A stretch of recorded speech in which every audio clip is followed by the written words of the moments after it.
पारस के इशारे पर नाच रही है भाजपा। क्या भाजपा चिराग पासवान का केवल कर रही है इस्तेमाल? क्या चिराग पासवान को एक बार फिर भाजपा से मिलेगा धोखा?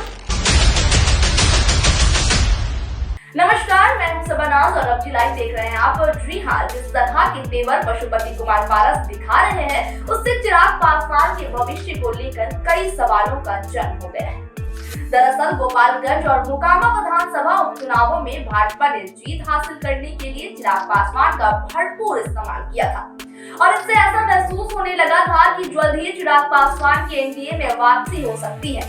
पर पशुपति कुमार पारस एक बार फिर चिराग पासवान की राहों में दीवार बनते नजर आ रहे हैं। आपको बता दें कि राष्ट्रीय लोक जनशक्ति पार्टी के मुखिया पशुपति कुमार पारस ने सनसनीखेज बयान देते हुए कहा है कि हाल ही में मोकामा और गोपालगंज उपचुनावों में प्रचार के लिए बीजेपी ने उनसे पूछकर ही चिराग पासवान को बुलाया था। अब देखिए, ये एक सनसनीखेज बयान उन्होंने दे दिया है, जिस पर सभी लोग हैरान।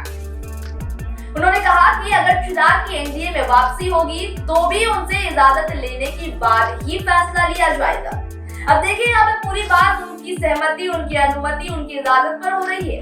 पशुपति पारस ने कहा कि बीजेपी नेता नित्यानंद राय ने उनसे चिराग की एनडीए में वापसी के बारे में बात की थी और उनकी अनुमति के बाद ही मोकामा और गोपालगंज उपचुनावों में बीजेपी कैंडिडेट के प्रचार के लिए चिराग को बुलाया गया। चिराग के सिलसिले में ये बात उन्होंने कही है कि उनकी अनुमति के बाद ही उन्हें गोपालगंज उपचुनावों में बीजेपी कैंडिडेट के प्रचार के लिए बुलाया गया। यानी अगर पशुपति कुमार पारस की बातों को सही माने तो भाजपा अभी भी उनके इशारे पर ही नाच रही है और अगर उन्होंने इनकार कर दिया तो फिर चिराग की एनडीए में वापसी नहीं हो सकती। अब जाहिर सी बात है कि अगर भाजपा के लिए अभी भी पशुपति का स्थान चिराग से ऊपर है तो फिर पार्टी ने उपचुनावों में चिराग का इस्तेमाल क्यों किया? गौरतलब है कि चिराग पासवान आगे भी भाजपा के पक्ष में प्रचार करने के लिए कुटनी भी जाने वाले हैं।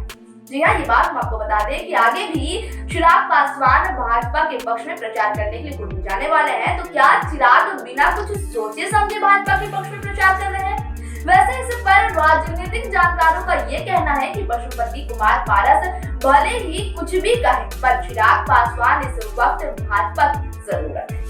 देखिए, ये कितनी बड़ी बात है। और अगर पशुपति ने चिराग और भाजपा के मेल में कोई रोड़ा अटकाया तो फिर भाजपा पशुपति को सबक सिखाने से नहीं चूकेगी। पर एक सत्य ये भी है कि भाजपा इससे पहले भी चिराग के साथ धोखा करके पशुपति को अपना चुकी है। ये सत्य है, इसे झुटलाया नहीं जा सकता। अगर आप इसे देखें तो बिल्कुल ये सत्य ही है। ऐसे में इस बार भाजपा क्या फिर से चिराग के साथ धोखा करती है या फिर इनाम देती है, इस पर सभी की नजरें रहेंगी। खैर, ये रिपोर्ट यहीं तक थी। इस तरह की रिपोर्ट के साथ होगी आपसे मुलाकात, लेकिन फिर से जाने से पहले कहूंगी कि हमारे चैनल को अगर आपने सब्सक्राइब नहीं किया है तो सब्सक्राइब कर लें। अगर इस तरह की रिपोर्ट आपको पहले चाहिए तो बेल आइकन को दबा लें। हमारी खबरें, हमारी रिपोर्ट आपको अच्छी लगती हो तो लाइक करें। और एनडीए में चिराग की वापसी के बारे में आपकी क्या राय है या फिर बीजेपी के बारे में आप क्या सोचते हैं, ये राय हमारे कमेंट बॉक्स में जरूर दें। नमस्कार।